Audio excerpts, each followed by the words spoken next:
இந்த வீட்டில் பேய் இருக்கு. ஐயோ, அது தெரிஞ்சுதான் நான் உங்களுக்கு கூப்பிட்றேன். நீ எனக்கே சொல்கிறியா? அதெல்லாம் இருக்கட்டும், ஒரு மஞ்சத்தூள் டப்பை அடிச்சிருவா. என்ன பண்ண போகிறோன்னு தெரில. இந்த மஞ்சத்தூள் டப்பா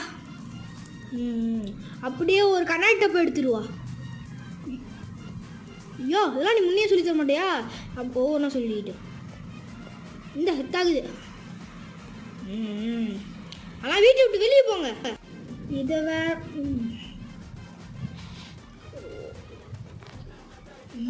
பல நாள் ஆசை நிறைவேற போகுது.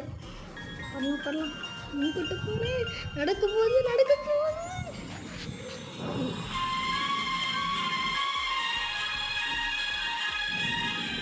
ஏன்டா தட்டினவே? யோ விட்டுடா சாமியா, இது போல சாமியா